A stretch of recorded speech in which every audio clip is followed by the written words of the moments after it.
Hello જય માતાજી મિત્રો, તો હું પ્રકાશ બારીયા તમારું સ્વાગત કરું છું એક નવા વિડીયોમાં. અને જો મિત્રો તમે આ વિડીયોમાં ન હોય તો વિડીયો ક્લિક કરો અને આ ખેતીની વાતો વ્લોગ ચેનલને સબસ્ક્રાઈબ કરો. અને જોઈ લો મિત્રો, તમને ખબર જ છે કે આપણે હે ને દેહવાડી આવ્યા હતા અને ત્યાં હે ને આપણે જાહેર કાઢીને પછી અડદનું વાવેતર કરેલું છે. તો અત્યારે હું આપણી પાસે તમને દેખાતું છે તો હે ને આપણા અડદ છે અને આ સાઈડ તમે જોઈ શકો છો. જોઈ લો રેડી, આવા કંઈક છે ને અત્યારે આપણે અડદનો ઉગાવ આવી ગયો છે અને અડદ તમે જોઈ શકો છો. બરાબર, જોઈ લ્યો રેડી, દેખાય તમને? તો અત્યારે હે ને આપણે આવા અડદ છે તો જોઈ લ્યો મિત્રો, દેખાય તમને?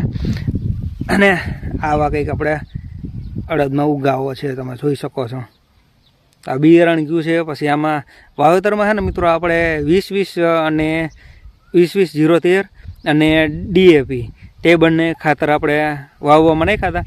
અને ત્યારે હું અને આવડું અડદનું બિયારણ ગયું છે ને એ મિત્રો છે ને આપણે પછી નેક્સ્ટ વિડીયો બનાવશે ને આનું કેવું ઉત્પાદન આવે છે ને શું બધું થાય છે તે આપણે છે ને પછી આગળ વિડીયો બનાવતા જ રહીએ. બરાબર, તો જોઈ લીધા ને મિત્રો, જોઈ લ્યો આપણે છે ને અડદમાં આવો ઉગાવો છે.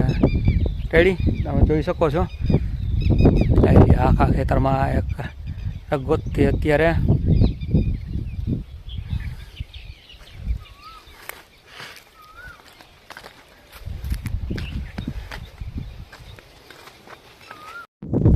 તો જોઈ લીધું ને મિત્રો. બસ તો હાલો મિત્રો, આ વિડીયોમાં એટલું જ. લાઈક કરો અને આ વિડીયો ન હોય તો ચેનલને સબસ્ક્રાઈબ કરવાનું ભૂલતા નહીં. અને બાલો મળીએ પાછા નેક્સ્ટ વિડીયોમાં. એટલે બધાને જય માતાજી.